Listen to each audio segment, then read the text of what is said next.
अखिलेश यादव के बाद अब करणी सेना के निशाने पर सीएम ममता बनर्जी हैं। करणी सेना ने लखनऊ में बड़ा प्रदर्शन किया और ममता बनर्जी का पुतला फूंका। तो वक्फ एक्ट संशोधन के सवाल पर मौलाना कल्बे जवाद कांग्रेस और बीजेपी पर जमकर बरसे। वहीं राणा सांगा विवाद के बीच सपा प्रमुख पूर्व मुख्यमंत्री अखिलेश यादव के आगरा दौरे को लेकर के सियासत तेज हो गई। यूपी डायरी में आज देखिए 3 बड़ी खबरें। नमस्कार, मैं हूं रजनीश यादव, आप देख रहे हैं लोकमत हिंदी।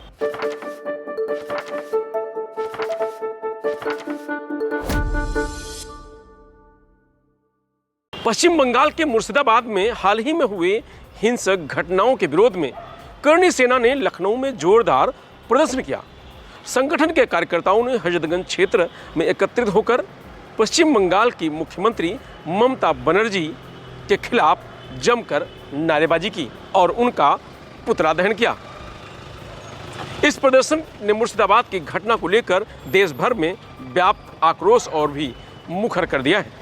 करणी सेना के कार्यकर्ताओं का आरोप है कि मुर्शिदाबाद में हिंदू समुदाय के लोगों पर हमले किए जा रहे हैं और उनकी संपत्तियों को नुकसान पहुंचाया जा रहा है। उनका दावा है कि राज्य सरकार ने इस घटना पर उचित कार्रवाई नहीं की है, जिसके कारण अधिकारियों के हौसले बुलंद हुए हैं। प्रदर्शनकारियों ने पश्चिम बंगाल सरकार पर सांप्रदायिक हिंसा को बढ़ावा देने का आरोप लगाया है और पीड़ित परिवारों को न्याय दिलाने की मांग की है। हजरतगंज में करणी सेना के प्रदर्शन के दौरान भारी संख्या में पुलिस बल तैनात किया गया था ताकि किसी भी अप्रिय घटना को रोका जा सके। प्रदर्शनकारियों ने हाथों में बैनर और डंडे लेकर ममता बनर्जी और पश्चिम बंगाल सरकार के खिलाफ नारे लगाए।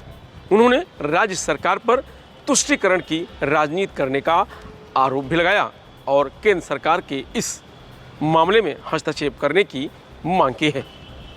करणी सेना के महामंत्री ने कहा, मुर्शिदाबाद में जो कुछ हुआ वह बेहद दुर्भाग्यपूर्ण है। हिंदू समुदाय के लोगों पर हमले किए गए हैं, उनके घरों और दुकानों को जला दिया गया है। राज्य सरकार ने आरोपियों को पकड़ने और पीड़ितों को न्याय दिलाने के लिए कोई ठोस कदम नहीं उठाया है। हम इस अन्याय को बर्दाश्त नहीं करेंगे। प्रदर्शनकारियों ने पश्चिम बंगाल सरकार से मांग की है कि वह हिंसा में शामिल सभी अपराधियों को गिरफ्तार करे और उन्हें कड़ी सजा दे। उन्होंने पीड़ित परिवारों को मुआवजा देने और उनकी सुरक्षा सुनिश्चित कराने की भी मांग की है। करणी सेना ने चेतावनी दी है कि यदि उनकी मांगें पूरी नहीं की गई तो वे पूरे प्रदेश में आंदोलन करेंगे। इस दौरान लखनऊ में राजनीतिक तापमान को बढ़ा दिया है। विपक्षी दलों ने भी मुर्शिदाबाद की घटना की निंदा की और राज्य सरकार से निष्पक्ष जांच की मांग की है। उन्होंने आरोप लगाया कि पश्चिम बंगाल सरकार सांप्रदायिक हिंसा को रोकने में विफल रही है और हिंदू समुदाय के लोगों की सुरक्षा सुनिश्चित करने में नाकाम रही है। मुर्शिदाबाद की घटना ने देश भर में सांप्रदायिक तनाव को बढ़ा दिया है।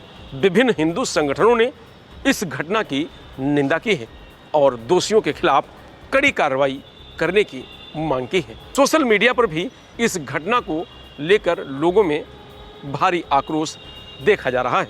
करणी सेना के इस प्रदर्शन ने एक बार फिर पश्चिम बंगाल में कानून व्यवस्था की स्थिति पर सवाल खड़े कर दिए हैं। यह घटना राज्य सरकार के लिए एक बड़ी चुनौती है और उसे यह सुनिश्चित करना होगा कि भविष्य में ऐसी घटनाएं ना हों। लखनऊ में करणी सेना के प्रदर्शन के बाद पुलिस प्रशासन ने सुरक्षा व्यवस्था कड़ी कर दी है। पुलिस ने प्रदर्शनकारियों को शांति बनाए रखने की अपील की है और उन्हें आश्वासन दिया है कि उनकी मांगों को संबंधित अधिकारियों तक पहुंचा दिया जाएगा। यह प्रदर्शन न केवल मुर्शिदाबाद में हुई हिंसा के खिलाफ था, बल्कि यह देश में सांप्रदायिक सद्भाव और कानून के शासन को बनाए रखने की आवश्यकता को भी रेखांकित करता है। यह घटना हमें याद दिलाती है कि समाज के सभी वर्गों को शांति और सद्भाव बनाए रखने के लिए मिलकर काम करना चाहिए। तो वहीं वक्फ एक्ट संशोधन पर सुप्रीम कोर्ट की प्रतिक्रिया से खिलाफत करने वालों की उम्मीदें जगी हैं। लखनऊ में वक्फ एक्ट संशोधन के सवाल पर मौलाना कल्बे जवाद कांग्रेस और भारतीय जनता पार्टी पर जमकर बरसे। चाहे समाजवादी पार्टी हो, कांग्रेस हो, सभी लोग ये कह रहे हैं कि आपकी लड़ाई लड़ कौन रहा है? आपकी लड़ाई देखिए, सब ने बेईमानियाँ की हैं, हर गवर्नमेंट ने। सबसे ज़्यादा बेईमानी तो कांग्रेस ने की है। तमाम औकाफ जो कब्ज़, ये जवाहर भवन किसने बनाया वक्त पर? कांग्रेस ने। इंदिरा भवन किसने बनाया? कांग्रेस ने। 123 वक्फ जो दिल्ली के लिए किसने लिए? कांग्रेस ने। सब कांग्रेस। इस वक्त मगरमच्छ के आंसू बहा रही है। सबसे ज़्यादा नुकसान पहुंचाया वो कांग्रेस ने पहुंचाया, और उसी के नक्शे कदम पर बीजेपी भी चल रही है। इसीलिए हमने कहा कि कांग्रेस गुरु है और बीजेपी उसकी शिष्य है। पॉलिटिकल कोई ऐसा नहीं जो आपकी लड़ाई लड़ रहा है? बिल्कुल, सब अपनी लड़ाई लड़ रहे हैं, सब अपनी लड़ाई लड़ रहे हैं। तो वही राणा सांगा विवाद थमने का नाम नहीं ले रहा है। मैदान तैयार है। 19 अप्रैल को अखिलेश यादव आ रहे हैं। अगर आना है तो आ जाओ, हो जाए दो दो हाथ, रामजी लाल सुमन ने कहा। तो वहीं करणी सेना के प्रदेश अध्यक्ष संदीप सिंह ने कहा कि सपा सांसद को दो दो हाथ किससे करने हैं, कहां करने हैं? हम राणा सांगा के वंशज हैं, हर चुनौती को स्वीकार करते हैं, जहां बताएं वहां जवाब दिया जाएगा। यह दो बयान आगरा के सियासी माहौल का अंदाजा लगाने के लिए काफी है।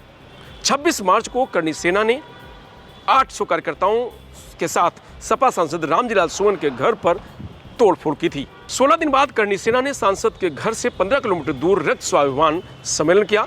इस दौरान सांसद के घर की तरफ जाने वाले सभी रास्तों पर बुलडोजर और ट्रक खड़े करके ब्लॉक किए गए। अब 19 अप्रैल को अखिलेश यादव रामजी लाल सुमन के घर आ रहे हैं। सपा सांसद दो दो हाथ करने की चेतावनी दे रहे हैं। वहीं करणी सेना के नेता सबक सिखाने की बात कह रहे हैं। ऐसे में आगरा पुलिस ने सपा सांसद के घर को छावनी में तब्दील कर दिया है। सांसद रामजी लाल सुमन हरि पर्वत इलाके के LIG फ्लैट्स में रहते हैं। पूरे 200 मीटर के दायरे में बाहरी लोगों की एंट्री रोक दी गई है। बैरियर लगाकर चेकिंग की जा रही है। आने जाने वालों के नाम, पते और मोबाइल नंबर नोट किए जा रहे हैं। प्रसाद हॉस्पिटल रोड पर ही दूसरा बैरियर लगा हुआ है। तीसरा बैरियर HIG फ्लैट के मुख्य एंट्री पर लगा हुआ है। चौथा बैरियर मुख्य एंट्री गेट और सुमन के घर के बीच लगा हुआ है। इन सभी बैरियर पर मेटल डिटेक्टर भी लगाए हुए हैं। हर बैरियर पर पुलिस और PSC के जवान तैनात हैं। सुरक्षा व्यवस्था है। 24 घंटे पुलिसकर्मी तैनात हैं। CCTV से निगरानी की जा रही है। मेटल डिटेक्टर से जांच के बाद ही लोग सांसद जी के घर तक पहुंच रहे हैं। अखिलेश यादव के दौरे से पहले सपा सांसद रामजी लाल सुमन ने सबसे पहले उन्होंने शेर सुनाया। मैं जिसे चाहता हूं वो मुझको मिले, मेरा फर्ज था, मैंने पूरा किया, अब खुद रूठ जाए तो मैं क्या करूं। समर्थकों से शाबाशी मिली तो फिर उन्होंने दूसरा शेर सुनाया। मैंने लिखने में सब कुछ लिखा, उनके दिल की तमन्ना ना पूरी हुई। दरअसल आगरा में 19 अप्रैल को अखिलेश यादव पहुंच रहे हैं। ऐसे में 3 तरह की तैयारियां वहां चल रही हैं। पहली जो तैयारी है उसमें करणी सेना, क्षत्रिय महासभा और हिंदू महासभा के स्तर पर तैयारी है, जिससे अखिलेश यादव जिस रास्ते से सपा सांसद के घर जाएंगे वहां पहले से मौजूद रहें। चूँकि सिक्योरिटी ज़्यादा रहेगी इसलिए 2 से 3 लोगों के ग्रुप में लोग मौजूद रहेंगे। मौका मिलने पर रामजी लाल सुमन के घर के पास प्रदर्शन भी कर सकते हैं। अखिलेश यादव के काफिले को रोककर काले झंडे भी दिखा सकते हैं। कोशिश होगी कि सांसद के घर तक पहुंचकर प्रदर्शन कर सकें। दूसरा, अखिलेश यादव का सबसे पहले फतेहाबाद टोल पर स्वागत होगा। इसके बाद रामजी लाल सुमन के घर तक जगह जगह कार्यकर्ता फूलों की मालाओं से स्वागत करेंगे। उनकी गाड़ी के आगे और पीछे लेकर पदाधिकारी की गाड़ियां चलेंगी। तीसरा, पुलिस अखिलेश यादव के दौरे पर लॉ एंड ऑर्डर बना रहे हैं। कोई हंगामा ना हो इसके लिए ब्लूप्रिंट तैयार कर चुकी है। 19 अप्रैल को एक लिस्ट जारी होगी। सिर्फ वही चुनिंदा लोग सपा सांसद के घर पहुंच पाएंगे। फिलहाल आज यूपी डायरी में इतना ही। कल फिर मिलेंगे नई खबरों के साथ। नमस्कार, आप देखते रहिए लोकमत हिंदी।